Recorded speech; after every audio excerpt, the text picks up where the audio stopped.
Hello दोस्तों, आप सभी का स्वागत है एक और नई वीडियो के अंदर। तो आज की इस वीडियो में हम आप सबके लिए लेकर आए हैं क्लास 11th विषय हिंदी अर्धवार्षिक परीक्षा 2021-22 का पेपर।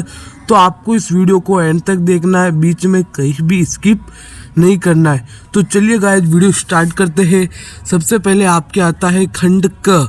तो खंड के अंदर आपको पहला क्वेश्चन पूछ रखा है कि निम्न गद्यांश को पढ़कर उत्तर दीजिए। ये देख सकते हो कि आपके सामने एक गद्यांश है। अब बात आती है कि गद्यांश क्या होता है। गद्यांश होता है गद्य का अंश। आपको एक गद्य का अंश दे रखा है और इस गद्यांश पर आपको यहाँ पर कुछ क्वेश्चंस पूछ रखे हैं। सबसे पहला पूछ रखा है कि अष्टाध्यायी में समास है। मैं सभी क्वेश्चंस को आपको समझाऊंगा। अष्टाध्यायी में कौन सा समास है आपको बताना है। दूसरा क्वेश्चन है कि सज्जन संधि है।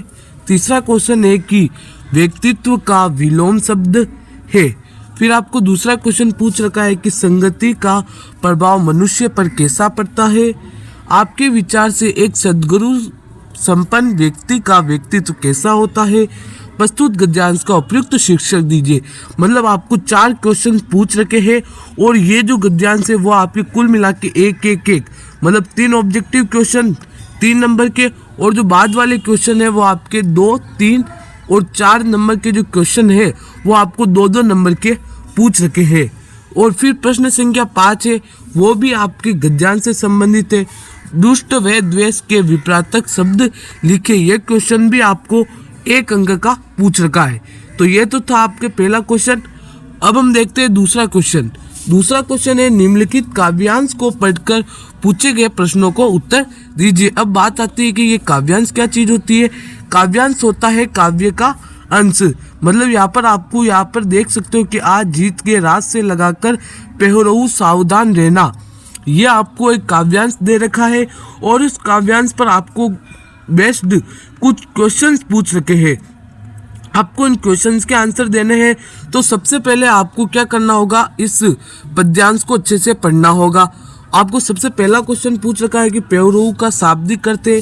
दूसरा है अचल दीपक समान में रहना में अलंकार है। शत्रु की छाया का क्या अर्थ है। जनगंगा में ज्वार से क्या अभिप्राय है। अचल और अमर शब्दों के विपरीतक शब्द लिखिए। तो ये आपको 1-1 नंबर के क्वेश्चन पूछ रखे हैं, 5 क्वेश्चन। फिर आता है आपका खंड ख। खंड ख के अंदर आपको क्या दे रखा है। क्वेश्चन नंबर 3 दे रखा है कि आप छात्रावास में रहने वाले अपने छोटे भाई को एक पत्र लिखना है। वे पढ़ाई के साथ साथ स्वास्थ्य के नियमों को भी नियमित रूप से पालन करें। अथवा के अंदर दे रखा है कि अपने प्राचार्य को प्रार्थना पत्र लिखते हुए उन्हें ऑनलाइन अध्ययन में आने वाली समस्याओं से अवगत कराते हेतु समस्या के निवारण का अवरोध कीजिए। यह आपके 5 अंक का है। फिर आपके क्वेश्चन नंबर 4 है कि मोबाइल सुविधा या असुविधा विषय पर आपको एक फीचर लिखना है। अथवा गुम होता बचपन विषय पर आपको एक फीचर लिखना है और यह आपको 5 नंबर का पूछ रखा है। 5वें के अंदर आपको 2 प्रश्न पूछ रखे हैं। पहला है कि प्रतिवेदन से आप क्या समझते हैं। प्रतिवेदन के प्रकारों के नाम लिखिए। दूसरा है प्रतिवेदन की महत्वपूर्ण विशेषताएं क्या है, लिखिए। यह आपको 5 नंबर का पूछ रखा है। फिर आपका प्रश्न संख्या 6 है सत्य असत्य लिखिए। मतलब आपको यहाँ पर कुछ स्टेटमेंट यानी कथन दे रखे हैं। ये कथन सत्य है या असत्य है, ये आपको बताना है। और ये 5 क्वेश्चन आपके 5-5 नंबर के हैं। फिर आता है आपका प्रश्न संख्या 7। प्रश्न संख्या 7 के अंदर 2 क्वेश्चन पूछ रखे हैं। पहला है कि जनसंचार से आप क्या समझते हैं। दूसरा है जनसंचार की विशेषताओं का उल्लेख कीजिए। तो ये 2 और 3 नंबर के क्वेश्चन है। फिर आता है आपका खंड घ। खंड घ के अंदर क्या दे रखा है आपको। सबसे पहले निम्नलिखित काव्यांश को पढ़कर नीचे दिए गए प्रश्नों के उत्तर दीजिए। यह आपको एक काव्य का अंश दे रखा है और उस पर बेस्ड आपको यहाँ पर 3 क्वेश्चन पूछ रखे हैं। आपको इन तीनों क्वेश्चंस के आंसर देने हैं और वो तीनों क्वेश्चंस आपके 2-2 नंबर के रहने वाले हैं। फिर इसके अंदर आपको 9वां क्वेश्चन आता है। 9वां क्वेश्चन क्या है। 9वां क्वेश्चन भी आपके काव्यांश से मेरे तो गिरधर गोपाल मीरा वाला, उसको आपको पढ़ना है। और उसको पढ़ने के बाद आपको यहाँ पर 2 क्वेश्चन पूछ रखे हैं, इनके आपको आंसर देने हैं। फिर प्रश्न संख्या 10 आती है। आपके पाठ्य पुस्तक के प्रश्न आएंगे इसके अंदर। घर की याद कविता में कवि ने पिताजी के व्यक्तित्व की किन विशेषताओं का उल्लेख किया है, लिखिए। मीरा को भक्ति मार्ग में किन किन बाधाओं का सामना करना पड़ा, लिखिए। ये दोनों क्वेश्चन आपके 2-2 नंबर के हैं। इसके अंदर आपको अथवा के अंदर एक क्वेश्चन दे रखा है कि कबीर ने धार्मिक विचारों पर प्रकाश डालिए। फिर आपका प्रश्न संख्या 11 है, निम्नलिखित गद्यांश को ध्यानपूर्वक पढ़कर नीचे दिए गए प्रश्नों के उत्तर दीजिए। मतलब आपको एक गद्यांश दे रखा है, उसको आपको पूरा अच्छे से पढ़ लेना है। उसको पढ़ने के बाद आपको यहाँ पर 3 क्वेश्चंस पूछ रखे हैं, आपको इन तीनों क्वेश्चंस के आंसर देने हैं और वो आपको तीनों क्वेश्चन 2-2 नंबर के हैं। फिर आपका प्रश्न संख्या 12 है, निम्नलिखित में से किन 3 प्रश्नों के उत्तर दीजिए। यहाँ पर आपको 4 प्रश्न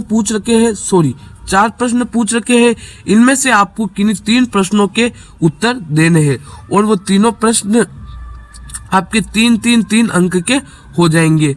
तो हम एक एक क्वेश्चन को देख भी लेते हैं। पहला है कि नमक का दरोगा कहानी में पंडित अलोपीदीन के व्यक्तित्व के कौन से देव पहलू उभर कर आते हैं, लिखिए। गलता लोहा पाठ के आधार पर पहाड़ी गांवों की समस्याओं पर विचार विश्लेषण कीजिए। मियां नसीरुद्दीन के व्यक्तित्व की चरित्र की विशेषताओं को स्पष्ट कीजिए। गलता लोहा पाठ के आधार पर मोहन के चरित्र पर प्रकाश डालिए। फिर आता है आपके प्रश्न संख्या 13। प्रश्न संख्या 13 है कि शास्त्रीय तथा चित्रपट संगीत में क्या अंतर है, नादमय उच्चार का क्या अर्थ है, ये लता के गायन में किस प्रकार प्रकट हुआ है। ये दोनों क्वेश्चन आपके 2-2 नंबर के हैं। इसके बाद आपको अथवा में भी 2 क्वेश्चन पूछ रखे हैं और वो दोनों क्वेश्चन आप यहाँ पर देख सकते हो।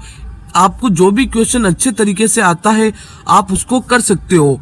और उसके भी अथवा में आपको एक क्वेश्चन दे रखा है कि लता ने चित्रपट संगीत में मुख्यतः किस प्रकार के गाने गाए हैं और क्यों, आपको लिखना है। तो ये 13वें क्वेश्चन के अंदर आपको बहुत सारे विकल्प है, आपको जो क्वेश्चन अच्छे से आता है आप उस क्वेश्चन को कर सकते हो।